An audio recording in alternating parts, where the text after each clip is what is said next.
ஓம் சாந்தி. 31/1/2026 காலை முரளி. பாப் தாதா மதுபன். இனிமையான குழந்தைகளே, நீங்கள் இங்கே சர்வ சக்திமான் சிவ தந்தையிடமிருந்து சக்தி அடைவதற்காக, அதாவது தீபத்தில் ஞானம் எனும் நெய் ஊற்றிக் கொள்வதற்காக வந்துள்ளீர்கள். கேள்வி: சிவனுடைய ஊர்வலம் ஏன் பாடப்பட்டுள்ளது? பதில்: ஏனென்றால் சிவபாபா திரும்பி செல்லும் பொழுது அனைத்து ஆத்மாக்களின் கூட்டமும் அவருக்கு பின்னால் ஓடி செல்கின்றன. மூலவதனத்தில் கூட ஆத்மாக்களின் கூட்டம் சேர்ந்து தங்கிவிடுகின்றது. தூய்மையாக ஆகக்கூடிய குழந்தைகளாகிய நீங்கள் பாபாவோடு செல்கின்றீர்கள். சிவன் கூடவே செல்வதன் காரணத்தினால்தான் சிவ ஊர்வலம் என்று சொல்லப்படுகின்றது. ஓம் சாந்தி. குழந்தைகள் முதலில் ஒரு கருத்தை புரிந்து கொள்ள வேண்டும். நாம் அனைவரும் சகோதர சகோதரர்கள் மற்றும் அவர் சிவ தந்தை அனைவருக்கும் தந்தையாவார். அவரை சர்வ சக்திமான் என்று சொல்லப்படுகின்றது. உங்களிடத்தில் சர்வ சக்திகளும் இருந்தன. நீங்கள் உலகத்தின் மீது ராஜ்யம் செய்தீர்கள். பாரதத்தில்தான் இந்த தேவி தேவதைகளின் ராஜ்யம் இருந்தது. சொல்ல போனால் குழந்தைகளாகிய உங்களுடைய ராஜ்யம் இருந்தது. நீங்கள் தூய்மையான தேவி தேவதைகளாக இருந்தீர்கள். உங்களுடைய குலம் அல்லது ராஜ வம்சம், அதாவது பரம்பரையை சார்ந்த அவர்கள் அனைவரும் நிர்விகாரிகளாக இருந்தார்கள். சத்தியுகத்துல விஷ்ணு குலம், விஷ்ணு வம்சாவளிகள், உண்மையான வைஷ்ணவர்களாக நீங்க இருந்தீங்க. அப்ப உங்க குலத்தை சார்ந்த அனைவரும், அப்ப அங்க தனியா காஸ்ட்லாம் கிடையாது, எல்லாருமே ஒரே குலம்தான், தேவதைகள், ஒரே மதம்தான், ஆதி சனாதன தேவி தேவதா தர்மம். அங்க ஒரு மொழிதான் பேசினாங்க. ஒரு ராஜ்யத்தின் கீழே ஒரு லக்ஷ்மி நாராயண் தான் ராஜ்யம் பண்ணாங்க. அப்ப எல்லாருமே விஷ்ணுவோடைய குலத்தை சார்ந்தவர்களாக, யதா ராஜா ராணி ததா பிரஜா, எல்லாரும் அப்படிதான் இருந்தாங்க. அப்ப எல்லாருமே நிர்விகாரிகளாக, ராஜாவும் சரி, மன்னன் எவ்வழியோ மக்கள் அவ்வழி அப்படின்னு சொல்லுவாங்க. சத்தியுகத்துல எல்லாருமே நல்லவங்களா, தூய்மையானவர்களாக இருந்தார்கள். தெய்வீக குணங்கள் நிறைந்தவர்களாக இருந்தார்கள். அவர்களுக்கு ஒரு அவகுணம் கூட, ஒரு விகாரம் கூட கிடையாது. சர்வ சக்திமான் தந்தையை நினைவு செய்து அவரிடமிருந்து சக்தியை தற்பொழுது அடைந்து கொண்டே இருக்கின்றீர்கள். ஆத்மாதான் 84 பிறவிகளின் நடிப்பை நடிக்கின்றது என்று சிவ தந்தை புரிய வைக்கின்றார். ஆத்மாவில் இருந்த சதோ பிரதான சக்தி பிறகு நாளுக்கு நாள் குறைந்து கொண்டே செல்கின்றது. சதோ பிரதானத்திலிருந்து தமோ பிரதானமாக நாடகப்படி ஆக வேண்டும். எப்படி பேட்டரியின் சக்தி குறைந்து கொண்டே செல்கின்றது, அப்படி பேட்டரி டிஸ்சார்ஜ் ஆக ஆக, கார்ல எல்லாம் பேட்டரி வச்சிருப்பாங்க, அது கூட டெய்லி அது சார்ஜ் போடுவாங்க. சப்போஸ் அது வண்டி ஓட்டுறாங்க இல்லையா, ஓட்டும் பொழுதே அந்த பேட்டரி சார்ஜ் ஆகிக்கும். அப்படி சப்போஸ் ஆகலை அப்படின்னா தனியா சார்ஜ் போடணும். இல்லாட்டி சார்ஜ் இல்லாத பேட்டரி இருந்துச்சு அப்படின்னா அந்த வண்டி அப்படியே இயக்கத்தை நிறுத்திவிடும். அதனாலதான் பாபா வந்து புரிய வைக்கிறாரு, நம்மளுடைய பேட்டரி கூட சார்ஜ் பண்ணிக்கோங்க.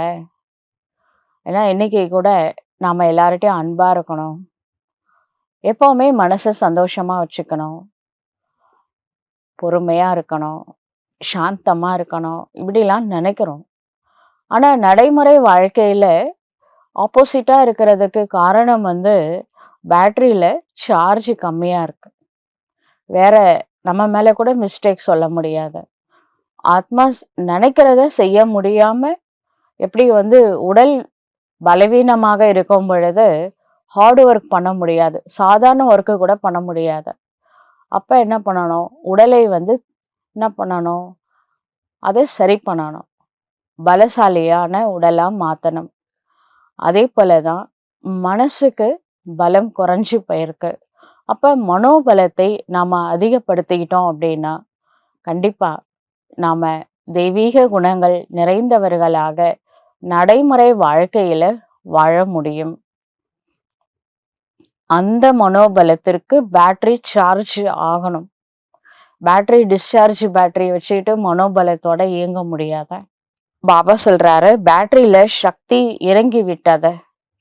ஆத்மாவின் பேட்டரி ஃபுல் டிஸ்சார்ஜ் ஆகல, ஆனா வந்து லோ பேட்டரியில ஓடிட்டு இருக்கு. ஏதோ ஓரளவுக்கு சக்தி இருக்கு. அந்த சக்தியினால இந்த உடம்ப தூக்கிட்டு நடக்கிறோம். ஆத்மா போயிடுச்சுன்னா உடம்ப தூக்குறதுக்கு 10 பேர், 4 பேர் இல்ல, நிறைய பேர் சேர்ந்து தூக்குறாங்க. ஏன்னா போனோம் வெயிட்ட கொடுத்துரும். அதே மாதிரி இந்த ஆத்மா இந்த உடம்புல இருக்கிற வரைக்கும் இந்த உடல் அழுகுவது கிடையாது. ஆத்மா வெளியில வந்துருச்சு, உயிர் பிரிஞ்ச உடலை வீட்டுல வைக்க மாட்டாங்க. மேக்சிமம் 2 நாள் வைப்பாங்க, அவ்வளவுதான். உடனே எடுத்துருவாங்க. ஏன்னா உடல்ல இருந்து உயிர் பிரிஞ்சதுக்கு அப்புறம் உடல் வந்து சிதிலம் அடைய ஆரம்பிக்கும். அதுக்கப்புறம் அதை வீட்டுல வைக்க கூடாது, அதனால உடனே டிஸ்போஸ் பண்ணணும். புரியுதுங்களா? அப்ப இவ்வளவு நாள அதே உடம்பு தானே, அழுகாம எப்படி இருந்தது? உயிர் இருக்கிறதுனால. இந்த 2 முக்கியமான விஷயத்துக்கு ஆத்மால சார்ஜ் வேணும் தானே, அந்த அளவுக்கு சார்ஜ் இருக்கு. மற்றபடி தெய்வீக குணங்களை தாரணை பண்றதுக்கு, அவகுணங்களை செய்யாம இருக்கிறதுக்கு ஆத்மால சக்தி இல்லை. அதனால முதல் ஸ்டெப்பு நம்ம வந்து ஞானத்தை கேட்டுக்கிறோம், என்ன அப்படின்றது தெரிஞ்சுக்கிறோம். நெக்ஸ்ட் ஸ்டெப்பு யோகா பண்ணி ஆத்மாவுடைய பேட்டரியை சார்ஜ் பண்ணணும். சரிங்களா? ஞானம், யோகம்.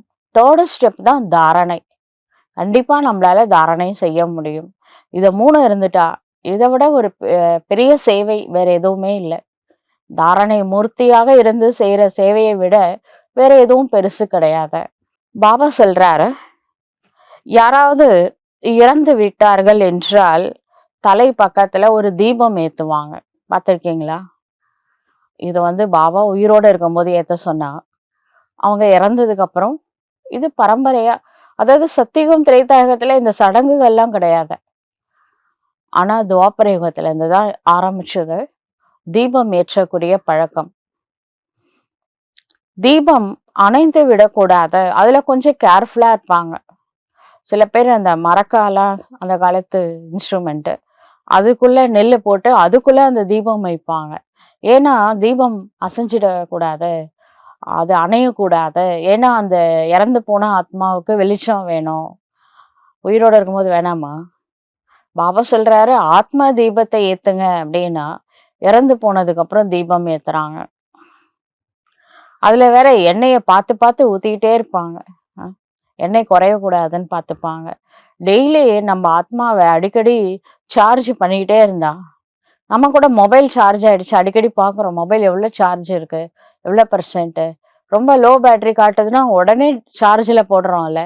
அதே போல தானே நம்ம மனசு கூட. அப்ப பேட்டரி குறையுது, சார்ஜ் கம்மியா இருக்குன்னு தெரிஞ்சா உடனே சார்ஜர்ல போடணும் தானே.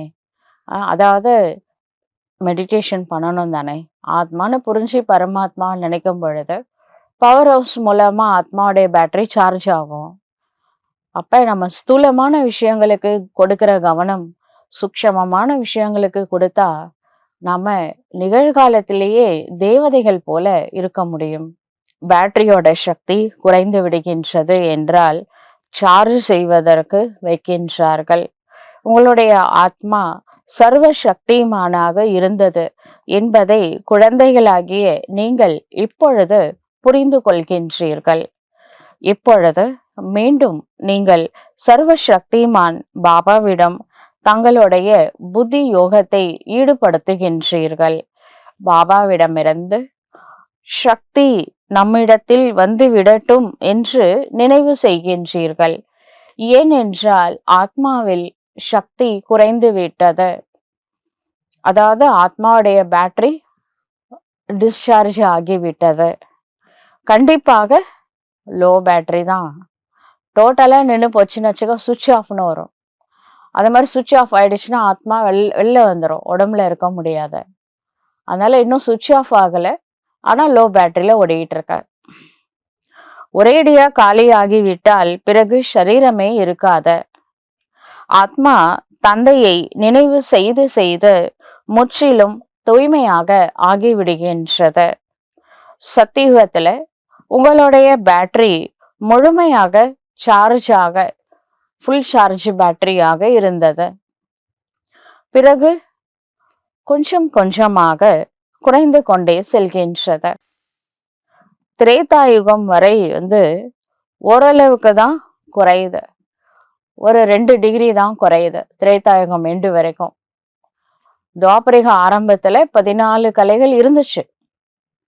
அதுக்கப்புறம் அந்த துவாபரிகம் முடிக்கும் பொழுதே பாதி குறைஞ்சிருச்சு, 8 கலை ஆயிடுச்சு.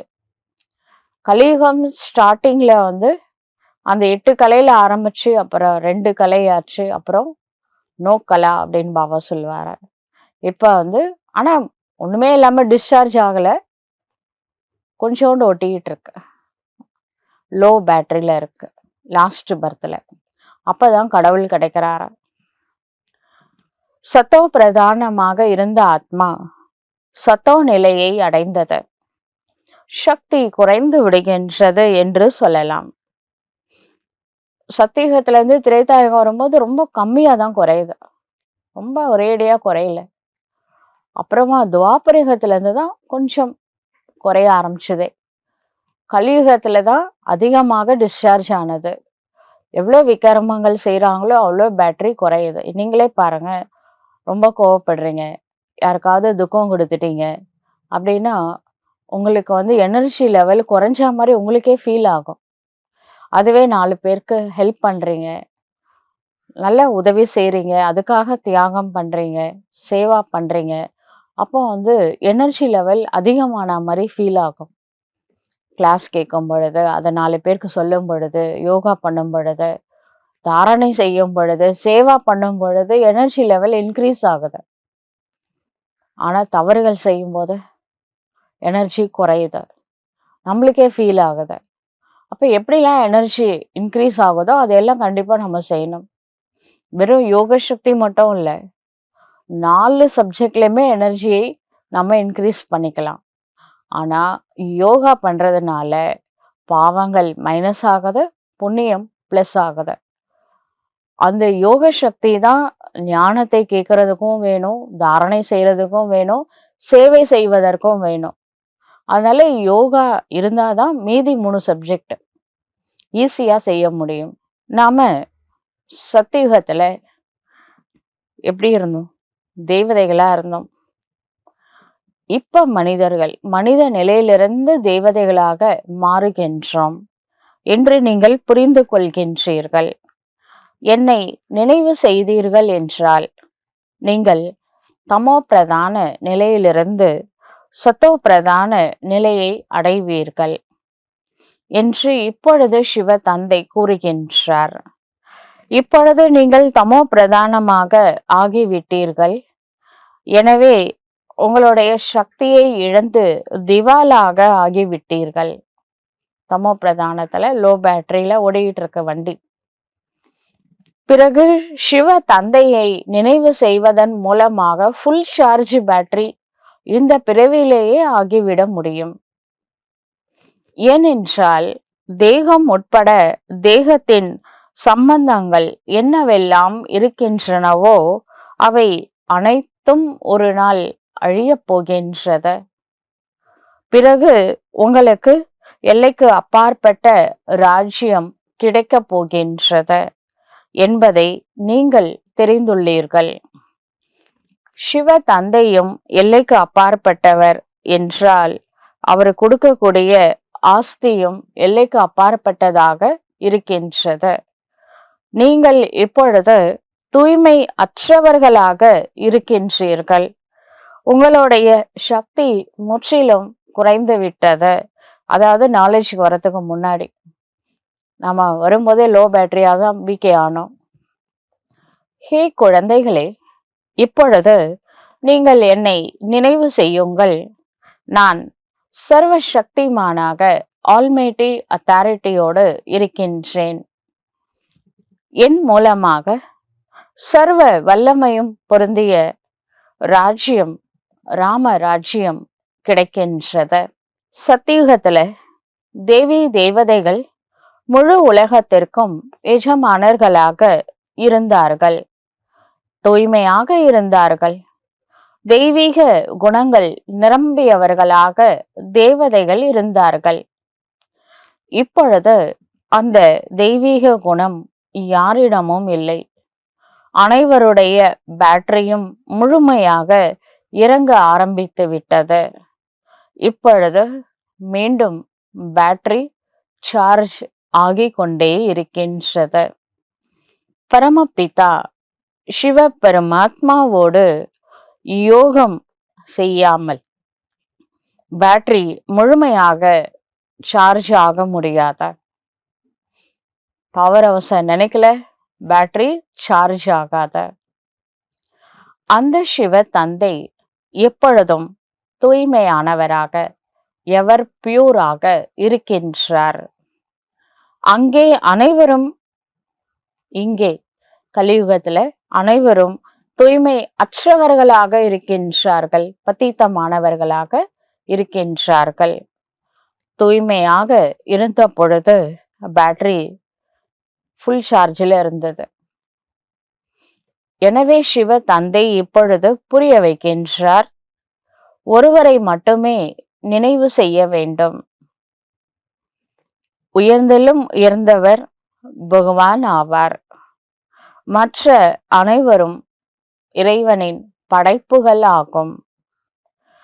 படைப்பிடமிருந்து படைப்புக்கு ஒரு பொழுதும் ஆஸ்தி கிடைப்பது கிடையாது. இப்போ அப்பா சேர்த்து வச்ச சொத்து குழந்தைங்களுக்கு உரிமை இருக்கு, பிரிச்சு கொடுக்குறாங்க. தாத்தா சொத்து கேட்கவே வேணாம். ஆனா அண்ணன் தம்பிங்க சம்பாதிச்சது இருக்குல்ல, அது இன்னொருத்தவங்களுக்கு கொடுக்க மாட்டாங்க. ஏன்னா அவங்கவுங்களுக்கு ஒரு ஃபேமிலி இருக்குல்ல லௌகீகத்துல. அதனால அண்ணாவுடைய ஃபேமிலி அண்ணா பார்த்துப்பாரு, தம்பியோட ஃபேமிலி தம்பி பார்த்துக்கிறாரு. அப்பா அம்மா தான் அவங்களுடைய சொத்தை குழந்தைங்களுக்கு எழுதி வைப்பாங்களே தவிர அண்ணன் தம்பிக்கு எழுதி வைக்கிறதா சரித்திரம் கிடையாது. அதனால பாபா சொல்றாரு, இந்த தேவதைகள் கூட நம்மளுடைய சகோதரர்கள் தான். அதனால அவங்களால கூட நம்மளுக்கு சக்தி கொடுக்க முடியாது, சொத்து கொடுக்க முடியாது. அதனால நம்மளுடைய தந்தையாக விளங்கக்கூடிய சிவபாபா தான் நம்மளுக்கு அனைத்து ஆஸ்தியையும் அளிக்கின்றார். அதனால நாம ஆஸ்திகர்கள் ஆகின்றோம். நாஸ்தினா நான் பிளஸ் ஆஸ்தி. ஆஸ்திகளை இழந்தவர்கள் நாஸ்திகர்கள், அடைந்தவர்கள் ஆஸ்திகர்கள். ஒரு படைப்பு இன்னொரு படைப்புக்கு ஆஸ்தி அளிக்க முடியாத, ஒரு மனிதனால இன்னொரு மனிதனை திருப்திப்படுத்தலாம் முடியாத. அதெல்லாம் சிவபாபாவால தான் செய்ய முடியும்.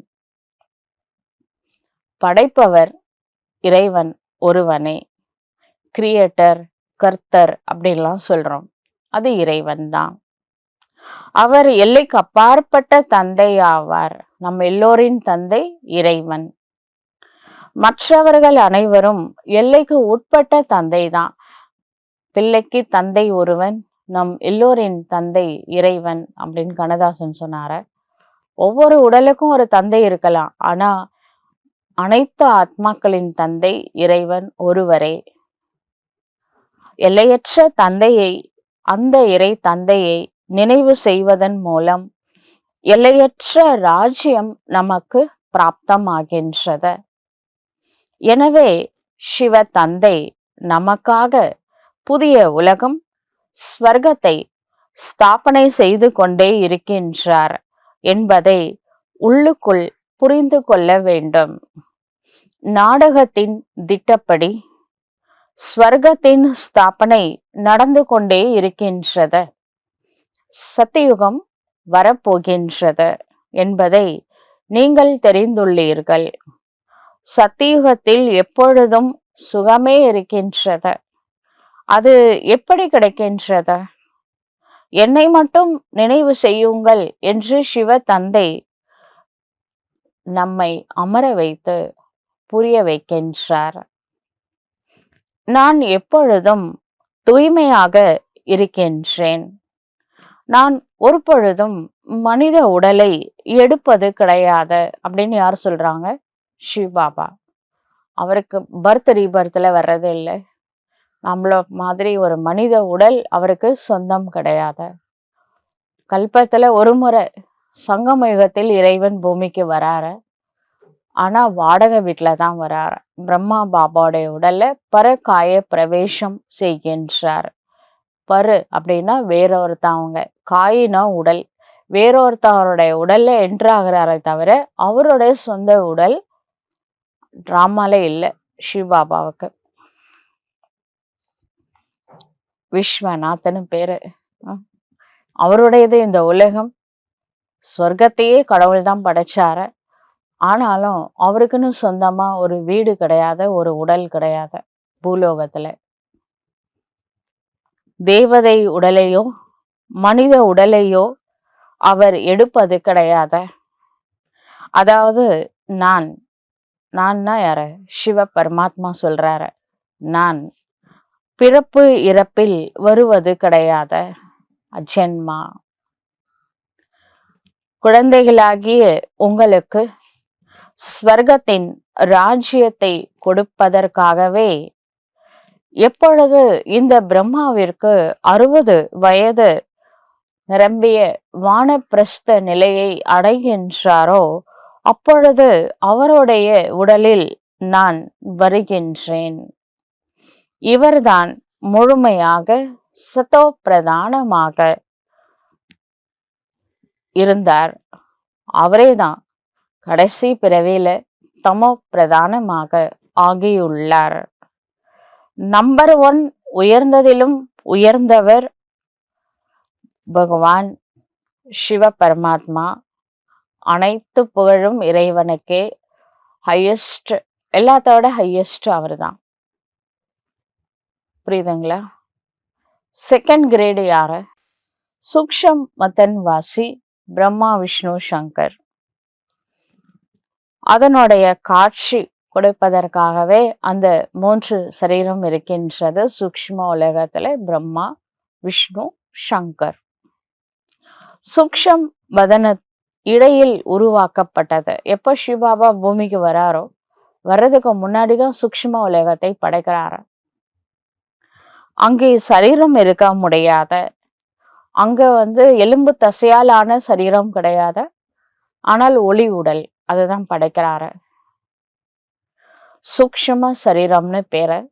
அதை திவ்ய திருஷ்டியின் மூலமாகத்தான் காண முடியும். மனித உலகம் பூலோகத்தில் இருக்கின்றது. மற்றபடி சாட்சாத்காரம் செய்வதற்காக மட்டுமே ஃபரிஷ்தாக்கள் இருக்கின்றார்கள். கடைசியில குழந்தைகளாகிய நீங்களும் முற்றிலும் தூய்மையாக ஆகிவிடுகின்றீர்கள் எனும் பொழுது உங்களுடைய காட்சி ஏற்படும். எப்படி பிரம்மா பாபாவுடைய சம்பூர்ண அவ்வியக்த ஃபரிஷ்தா உருவம் அங்கேயே இருந்துச்சு. ஆரம்ப காலகட்டத்துல குல்சார் தாதி மேல போய் முதல்ல பார்த்தது அவங்க தான். உங்களுடைய அந்த உங்களை மாதிரியே ஒரு பிரம்மா பாபா மேல இருக்கிறாரு.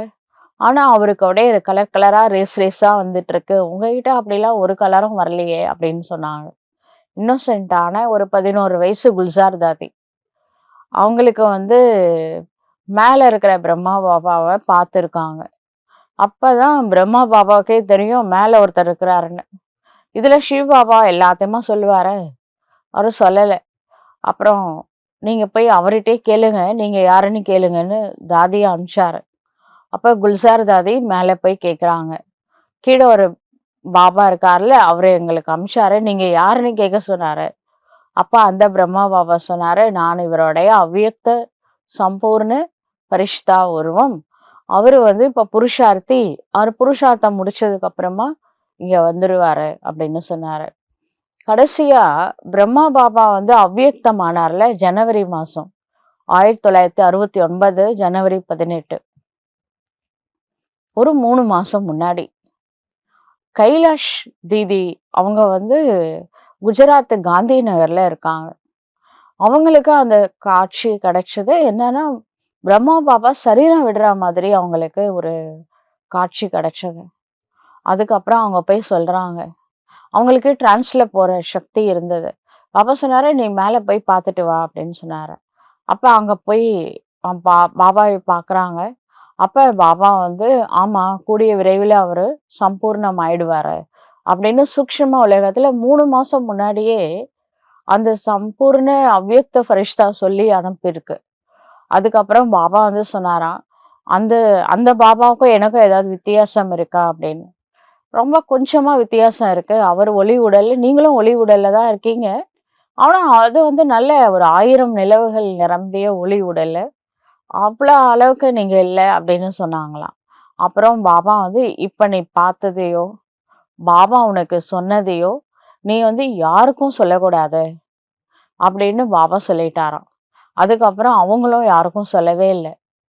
அப்புறம் வந்து பாபா வந்து தீவிர புருஷார்த்தம் பண்ணி அந்த ஸ்டேஜ அடைஞ்சிட்டாரு. அடுத்த 3 மாசத்துல. அப்புறமா தான் பாபா சரீரம் விட்டாரு. பாபாக்கு ஏற்கனவே தெரியும், அவரு போக போறாருன்னு. சரிங்களா? சரி, இப்ப விஷயம் என்னன்னா, நம்மளுக்கும் ஒரு ஃபரிஷ்தா உடம்பு இருக்கு மேல, சூக்ஷ்ம உலகத்துல. நம்மளுக்கும் ஒரு சம்பூர்ண ஃபரிஷ்தா உடம்பு இருக்கணும் தானே? அது இருக்கு. நாம வந்து சம்பூர்ணம் ஆனதுக்கப்புறம் அந்த உடலோட 2ம் ஒண்ணா சேர்ந்துரும். எப்படி பிரம்மா பாபா, இங்க புருஷார்த்தி பிரம்மா, மேல அவ்வியக்த ஃபரிஷ்தா இருந்தார்ல. அப்புறம் இப்ப ஒரே பிரம்மா தான் இருக்காரு. அது மாதிரி நம்மளுடைய ஃபரிஷ்தா உருவம் சூக்ஷ்ம உலகத்துல இருக்கு. கொஞ்சம் சீக்கிரம் புருஷார்த்தம் பண்ணீங்கன்னா, நாம கம்ப்ளீட் ஆனதுக்கு அப்புறம் அந்த உடல்ல போயிடும்.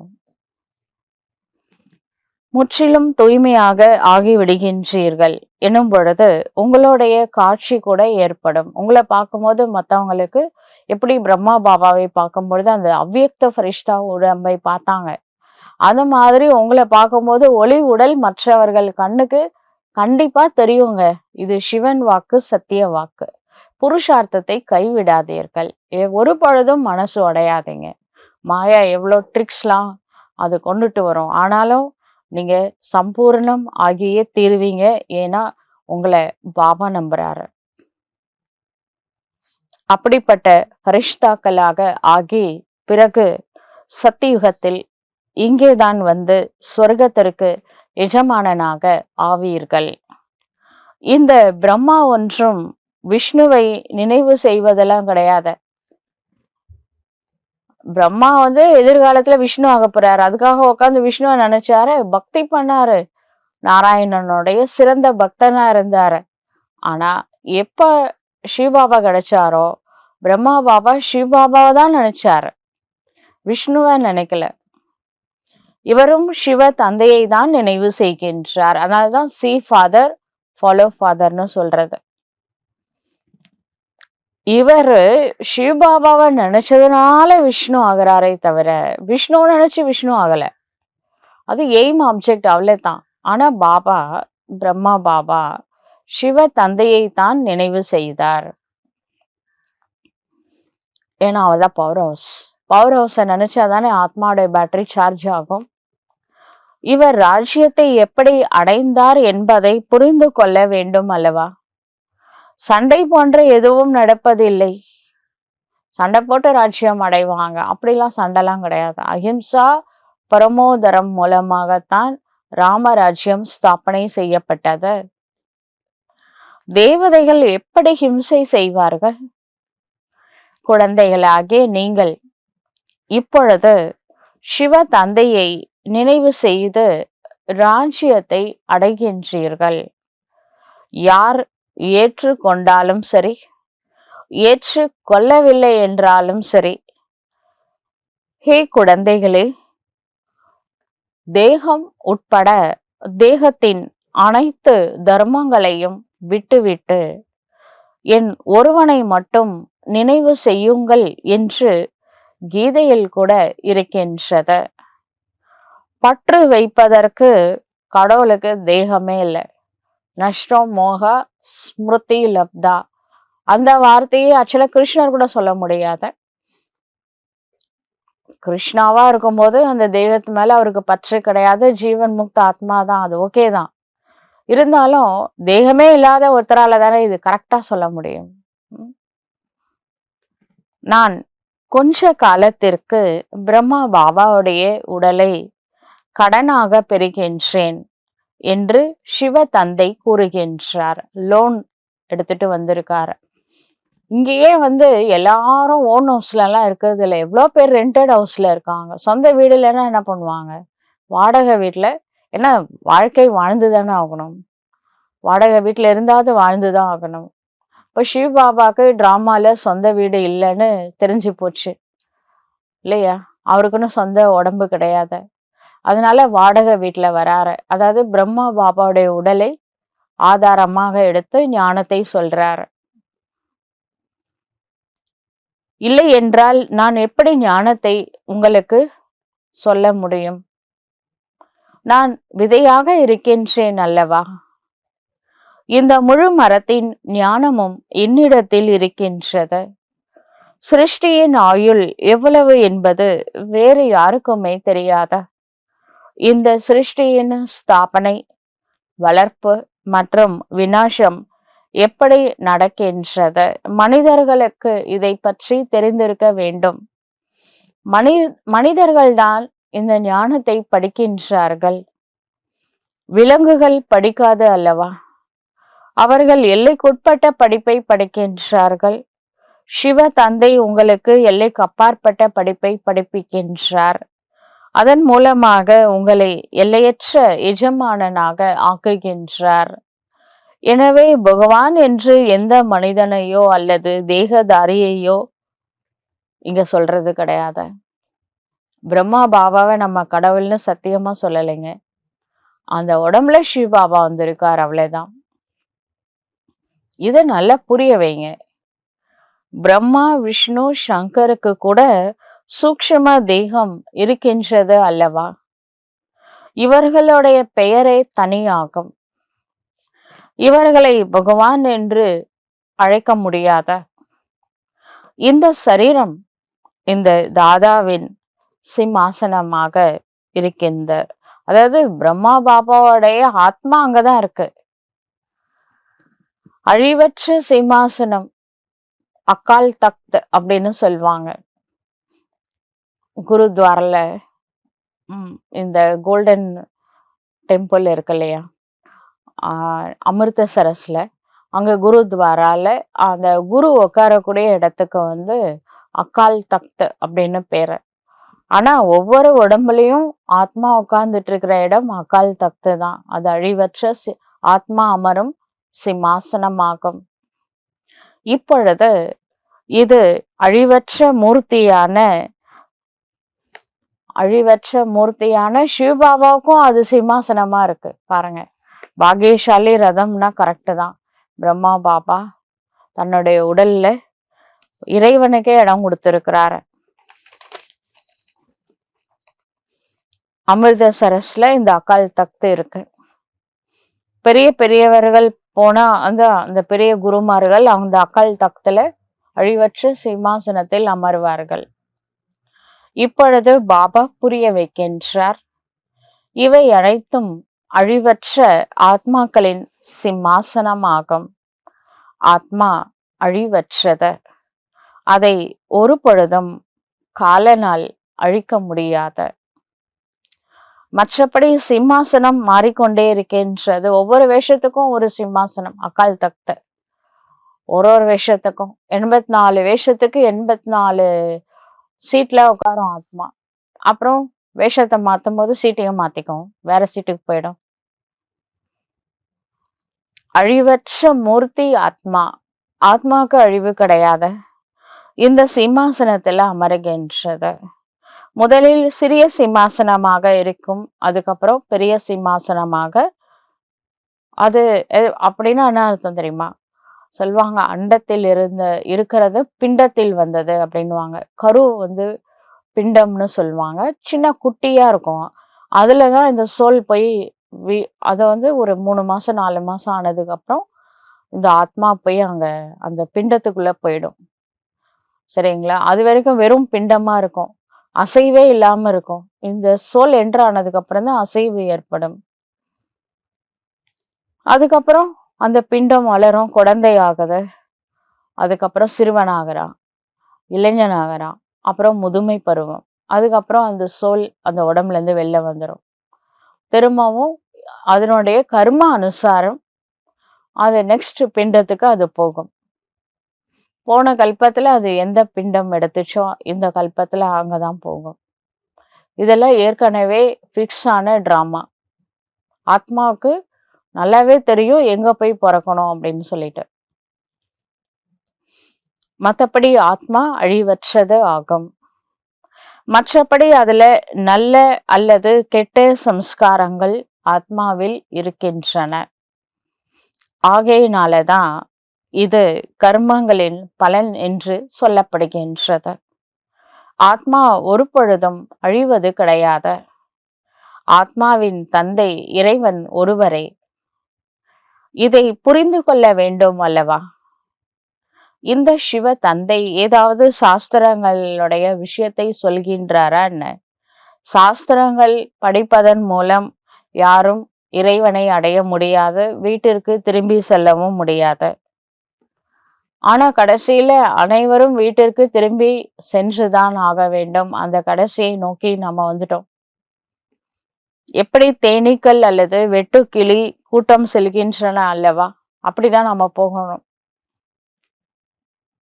தேனீக்களுக்கு ஹெட் யாருன்னா ராணி தேனி அப்படின்னு சொல்லுவாங்க.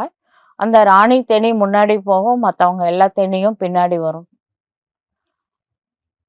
எப்படி தேனீக்கள் அல்லது வெட்டுக்கிளி கூட்டம் செல்கின்றன அல்லவா?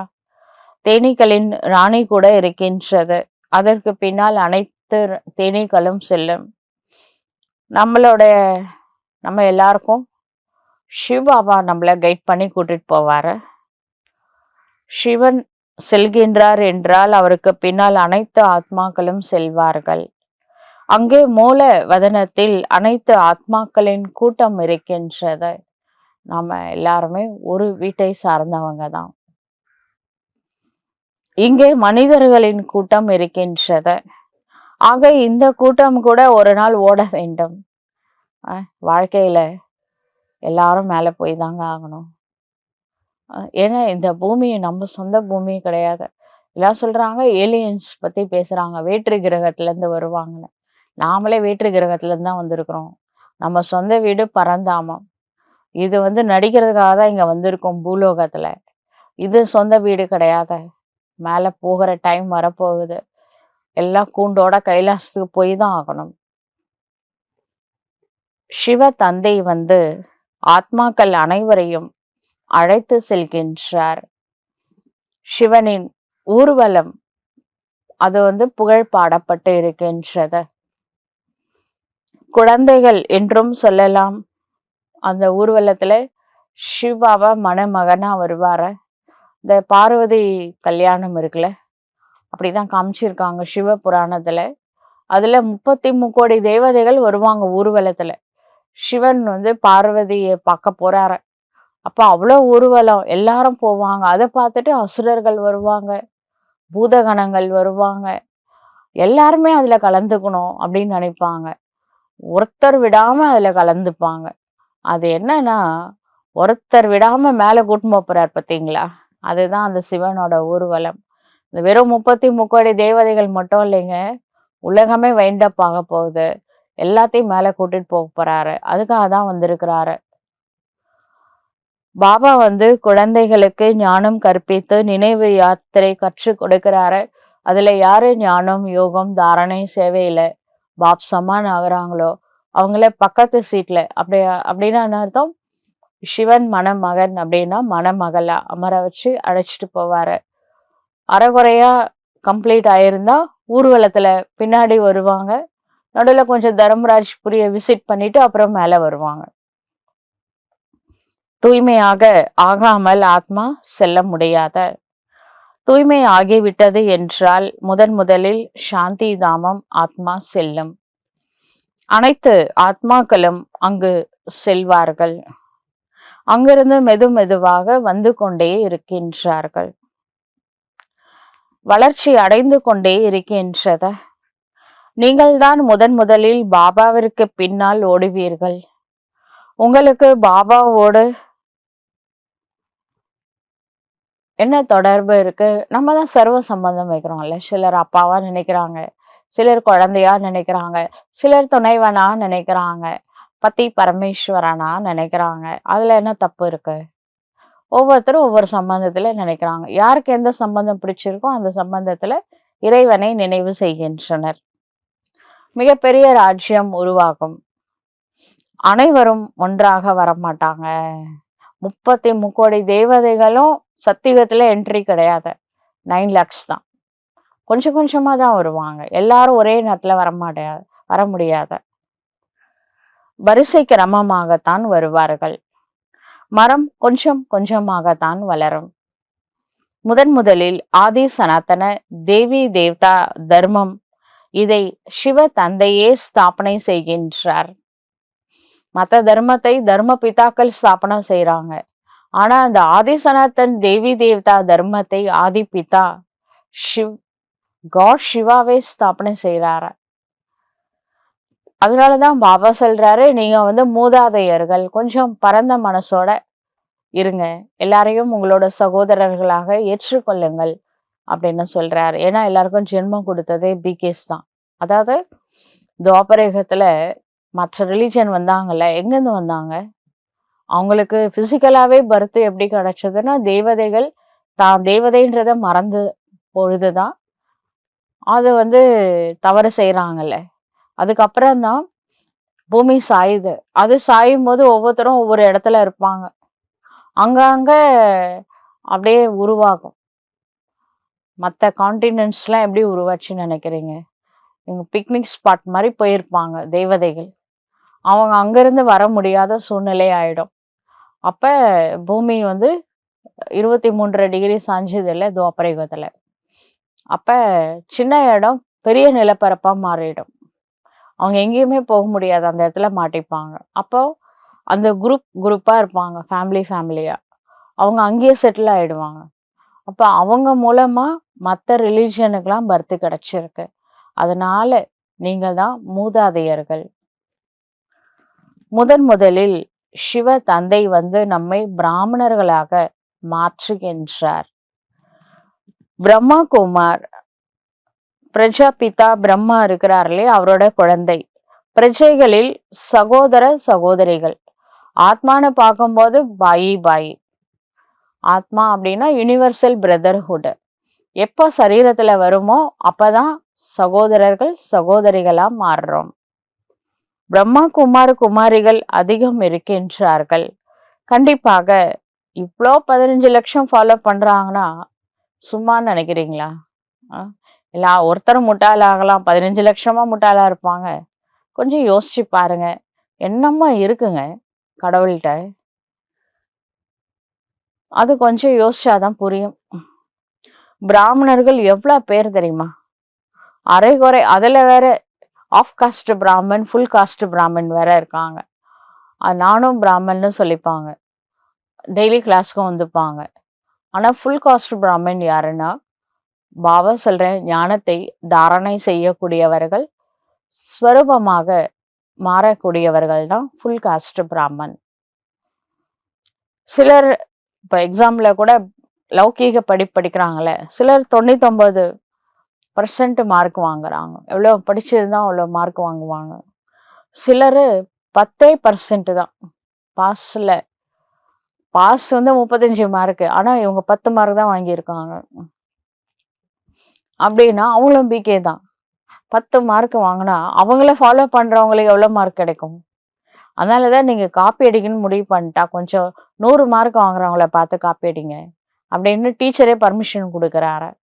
இந்த 10 மார்க்லாம் பார்த்து காப்பி அடிச்சா என்ன என்ன கிடைக்கும் பதவி?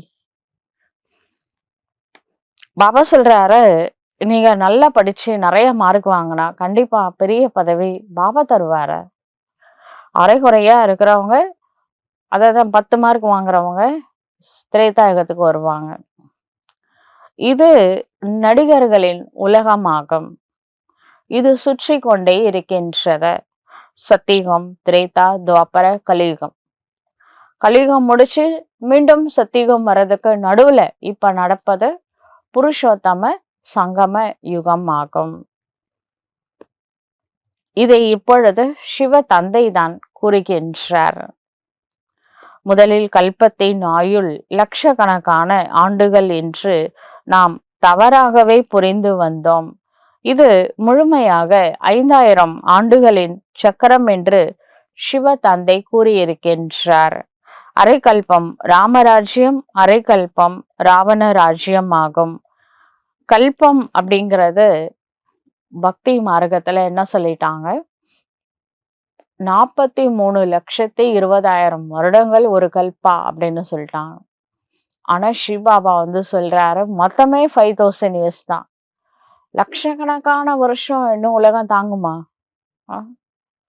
ஒரு 20 வருஷத்துக்கு முன்னாடி இந்த பூமியில நடக்காத கிரைம் இப்ப அதிகமா நடக்குது. இது லட்சக்கணக்கான வருஷம் தான் என்ன ஆகும்? அது வாய்ப்பே கிடையாது. எல்லா மனுஷங்களுக்கும் இப்ப புரிதல் வந்துருச்சு இல்லையா? இந்த பூமியை அந்த காலத்துல பாபா சொல்லும் பொழுது கூடிய சீக்கிரத்துல விநாசம் நடக்க போகுதுன்னா அது சயின்டிஸ்டும் ஒத்துக்கல, ஜோசியக்காரங்களும் ஒத்துக்கல. இப்ப என்னடான்னா 2026லயே விநாசம்ன்றாங்க. கொஞ்சம் ஃபாஸ்டா போயிட்டாங்க. பாபா சொன்ன கணக்குப்படி பார்த்தாலும் இன்னும் 10 வருஷம் இருக்கு. இவங்க என்னன்னா இந்த வருஷமே விநாசம் அப்படின்றாங்க. அது எப்படி? நாம எல்லாரும் எதிர்பார்க்கிற டைம்ல கண்டிப்பா விநாசம் நடக்காது. அதனால கவலைப்படாதீங்க. 2026ல ஒன்றும் நடக்காது. ஆனா இனி புருஷார்த்தம் பண்றது கஷ்டமாயிடும். அதனால நாம புருஷார்த்தத்தை உலகம் நல்லா இருக்கும் போதே நம்ம பண்ண ஆரம்பிச்சிடணும். லாஸ்ட் டைம் எப்படி இருக்கும்னு யாருக்குமே தெரியாது. அதனால இப்பவே நாம முயற்சி நல்ல முறையில தீவிர புருஷார்த்தம் நம்ம செய்யணும். மற்றபடி லட்சக்கணக்கான வருஷம் எல்லாம் கிடையாதுங்க. இந்த உலகம் துக்கம் மற்றும் சுகத்தினுடைய அனுபவிக்கிறதுக்காக தான் உருவாக்கப்பட்டிருக்கு. இந்த எல்லையற்ற ஞானம் எல்லையற்ற சிவ தந்தையிடமிருந்து தான் கிடைக்கின்றது. சிவ தந்தைக்கு சரீரத்தின் பெயர் எதுவுமே இல்லை. சரீரமே இல்லை, அப்புறம் சரீரத்துக்கு எப்படி பெயர் இருக்கும்? இந்த சரீரம் யாருடையது அப்போ அப்படின்னா அது பிரம்மா பாபாவுடையது. சிவ பாபாவுக்கு சரீரம் கிடையாது. அப்ப சிவ பாபா எங்க இருக்கிறாரு? எங்க கடவுள் மேல இருக்கிறாரு. பாபா கொஞ்சம் காலத்துக்காக தான் கடனா வாங்கி இருக்கிறாரு. பிரம்மா பாபாவுடைய உடலை வாடகைக்கு தான் எடுத்திருக்கிறாரு. இங்கேயும் கூட கௌமுக்கு எங்க ராஜஸ்தான்ல மவுண்ட் அபுல கௌமுக்குன்னு ஒரு இடம் இருக்கு. ஒரு 800 படிக்கட்டு கீழே இறங்கி போனா அந்த கௌமுக்கு வரும். அது அங்க இருந்து சுனை தண்ணி வரும் இல்லையா, அந்த சுனை தண்ணி அது ஆக்சுவலா அங்க என்ன பண்ணிட்டாங்கன்னா ஒரு பசுவோட முகம் போல செஞ்சு வச்சுட்டாங்க. அப்புறம் அந்த கௌமுக்குல இருந்து கங்கா தண்ணி வருத. ஒரிஜினல் கௌமுக்கு எங்க இருக்குன்னா கங்கோத்திரின்னு சொல்லுவாங்க. கங்கோத்திரியில இருந்து கங்கா உற்பத்தி ஆகிற இடம். அங்கேயும் இதே மாதிரிதான் பசுவாய் பண்ணி வச்சிருக்காங்க. அங்க கங்கா வருத. ஆக்சுவலா சிவ கங்கா பிரம்மா வாய் மூலமா தான் சொல்றாரு. பிரம்மா ஒரு தாயோட ரோல் பிளே பண்றாருல, மோகினி அவதாரம்னு வச்சுக்கோங்களேன். நாராயணன் மோகினி அவதாரம் எடுத்தாரு. அதே மாதிரி பிரம்மா பாபா ஆண் உடல்ல இருந்தாலும் ஒரு தாயோட அன்பை தான் கொடுத்தாரு. எக்கிய தாய் ஆக்சுவலா பிரம்மா தான். அப்ப அந்த பசு தான் அதை குறிக்கின்றது பிரம்மாவுடைய வாய் அப்படிங்கிறத. சரிங்க. கங்கோத்திரியில கௌமுக் இருக்கு. அது ஓகே.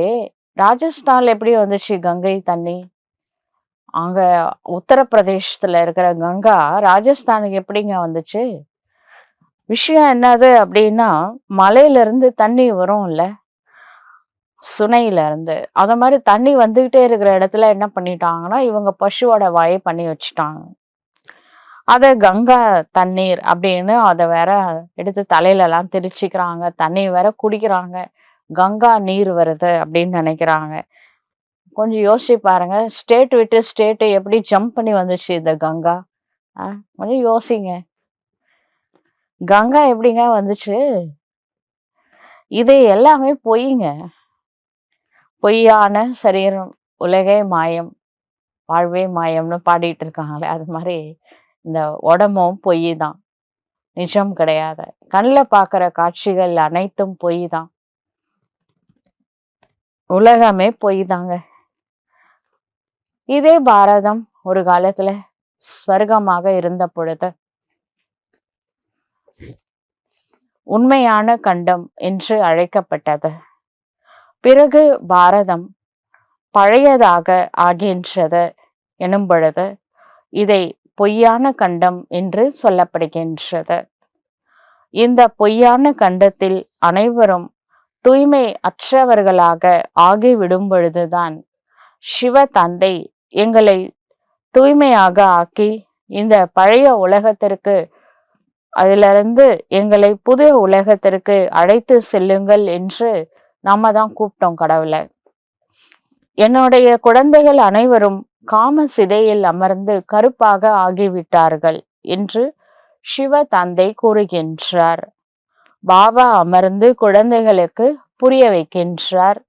நீங்கள் சொர்க்கத்திற்கு எஜமானர்களாக இருந்தீர்கள் அல்லவா? நினைவு வருகின்றது அல்லவா?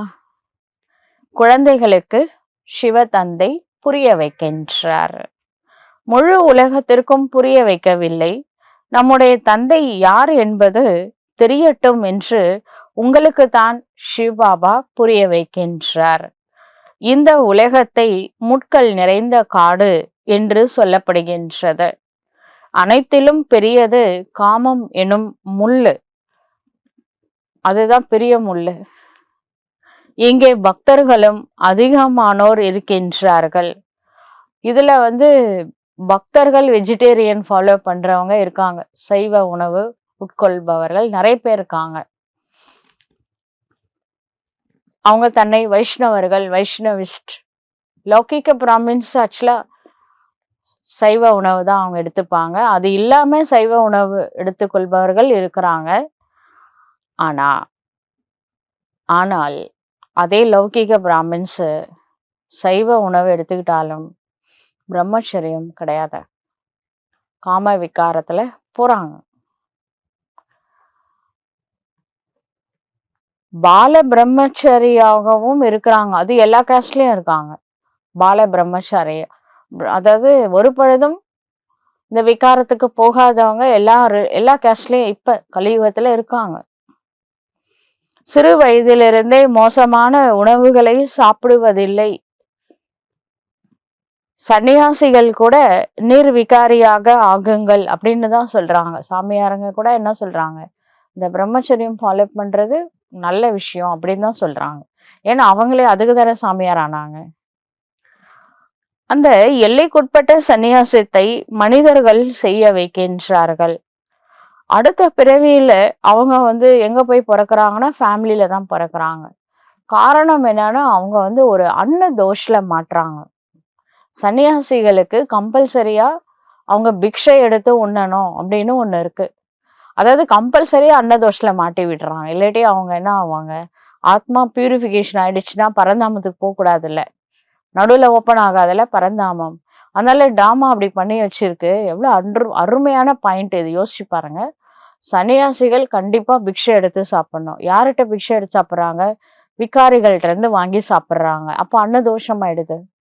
அப்ப மீண்டும் அவங்க அந்த மாதிரி விகாரத்துலதான் பர்த் எடுக்கிறாங்க. அன்னதோஷத்தினால குடும்பத்துல இருக்கிறவங்க கிட்ட தான் பிறக்கிறாங்க. சத்தியுகத்துல இந்த கிருஷ்ணா போன்ற தேவதைகள் வீடு வாசல்கள் எல்லாம் விட்டுட்டு சாமியார் ஆனாங்க. கிருஷ்ணர் ஃபேமிலியில தானங்க இருந்தாரு. எதா ராஜா ராணி ததா பிரஜா, மன்னன் எவ்வழியோ மக்கள் அவ்வழி.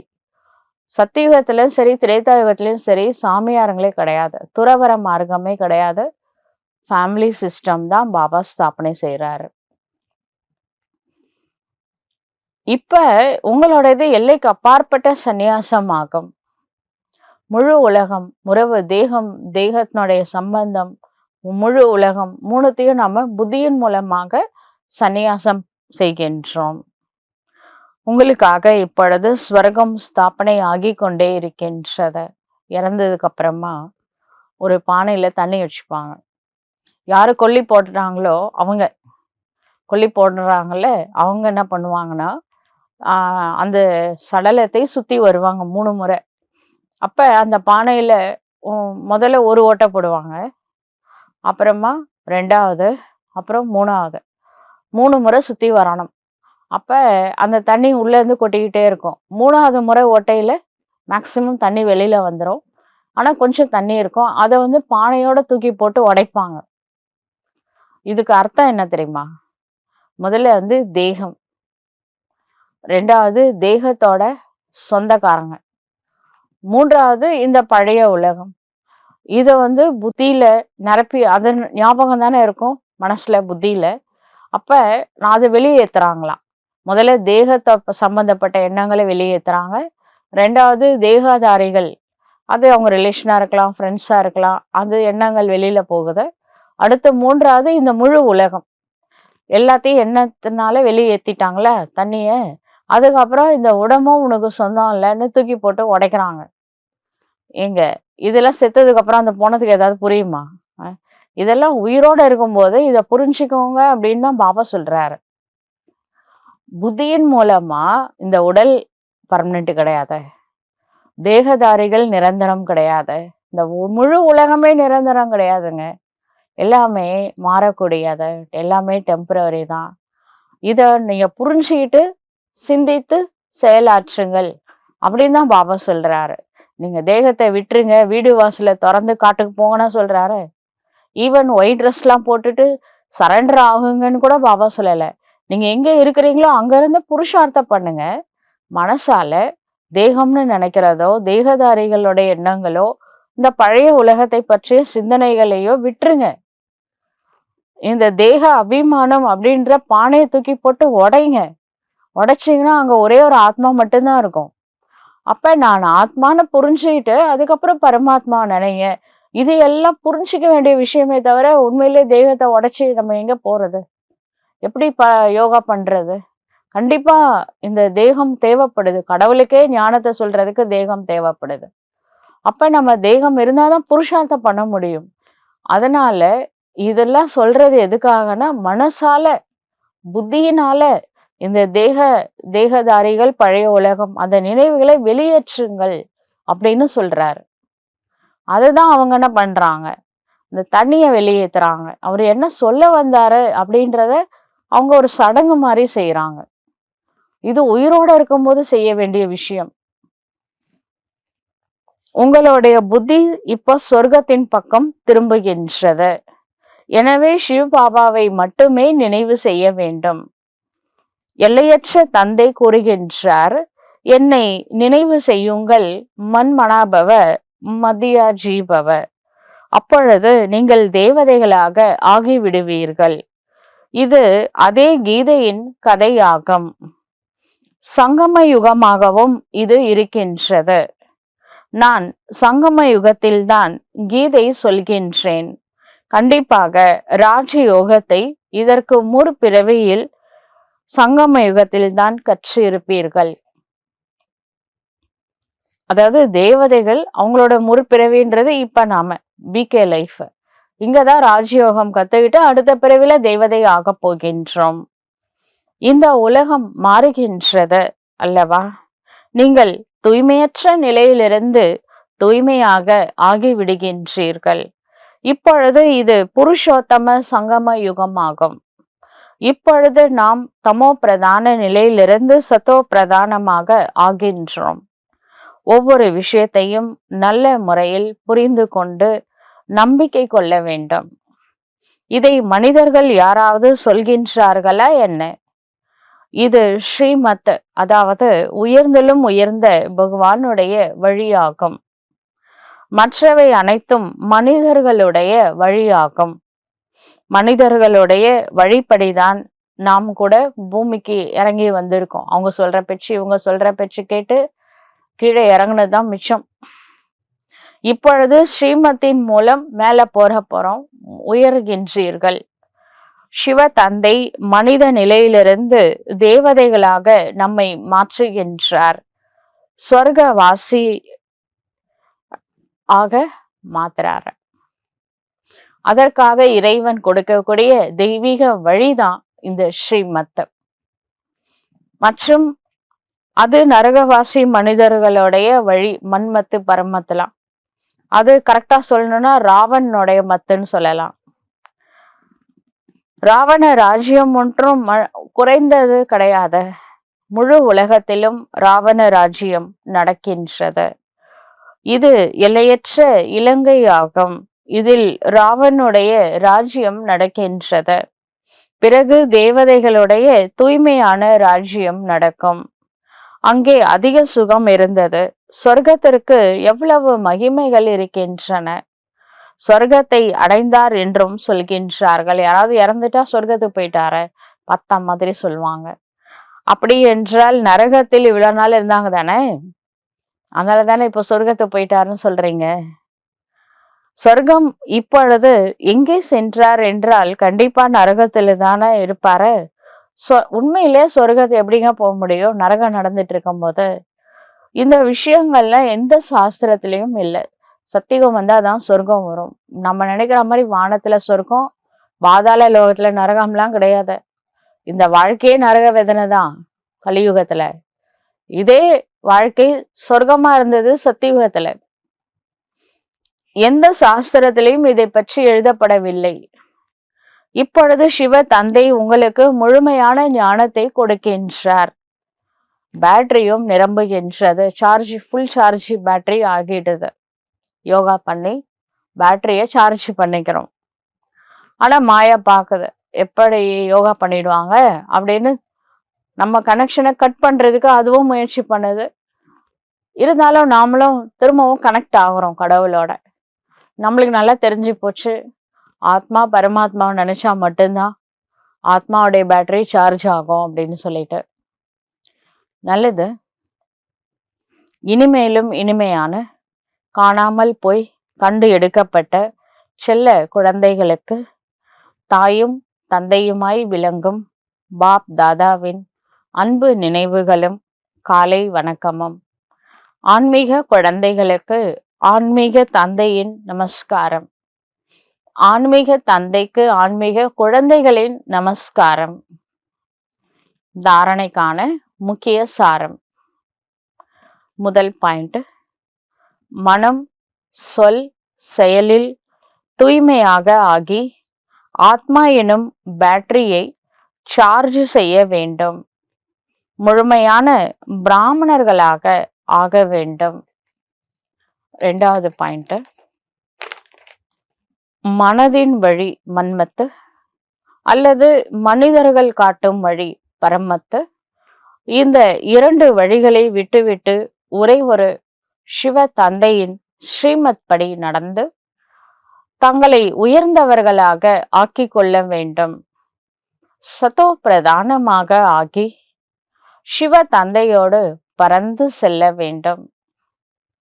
வரதானம். சத்தியத்தின் சக்தியின் மூலமாக இயற்கை மற்றும் உலகத்தை சத்தோ பிரதானமாக ஆக்கக்கூடிய மாஸ்டர் விதி விதாத்தா ஆகுக. எப்பொழுது குழந்தைகளாகிய நீங்கள் சத்தியத்தின் சக்தியை தாரணை செய்து மாஸ்டர் விதி விதாத்தா அப்படின்னா விதியை உருவாக்கக்கூடியவர், லா மேக்கர் ஆகின்றீர்களோ அப்பொழுது இயற்கை சத்தோ பிரதானமாக ஆகிவிடும். யுகம் சத்து யுகமாக ஆகிவிடும். அனைத்து ஆத்மாக்களும் சத்கதியின் அதிர்ஷ்டத்தை உருவாக்கி விடுவார்கள். உங்களுடைய சத்திய தன்மை தங்கத்திற்கு சமமானதாகும். நீங்க பாரஸ்நாத் ஆயிடுவீங்க. இங்க லௌகீகத்துல இந்த சித்தர்கள்லாம் இருப்பாங்களே அந்த காலத்துல, அவங்கள ஆக்சுவலா 18 சித்தர்கள் சிவனோட க்ளோஸா இருக்கிறவங்க. உண்மையிலே அது மாதிரி யாரு இறைவனோட க்ளோஸா இருக்கிறாங்களோ அவங்களுக்கு எது மேலேயுமே பற்று வராது. உண்மையிலே இந்த தங்கத்துக்கெல்லாம் ஆசைப்பட மாட்டாங்க. ஆசைலாம் பட்டாங்கன்னா சிவனை நினைக்க முடியாது. ஆனா அதுல சொல்றாங்க, அந்த தங்கத்தை உருவாக்குறதுக்காக அவங்க வந்து சித்தர்கள் வந்து அந்த தங்கத்தை உருவாக்குவாங்க. அது மாதிரிலாம் வந்து பக்தியில சொல்றாங்க. ஒரு இரும்பை வந்து அவங்க சில மூலிகையெல்லாம் போட்டு அத தங்கமா மாத்திடுவாங்க.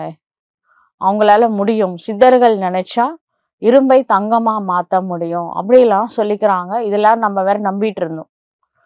இல்லையா? ஆனாலும் ஒரே ஒரு பர்சன்ட் மட்டும் இவங்களுக்கு ஏன் தங்கத்து மேல ஆசை வந்துச்சுன்னு தோணும். எல்லாத்தையும் விட்டுட்டு போனாங்க சித்தர்கள்.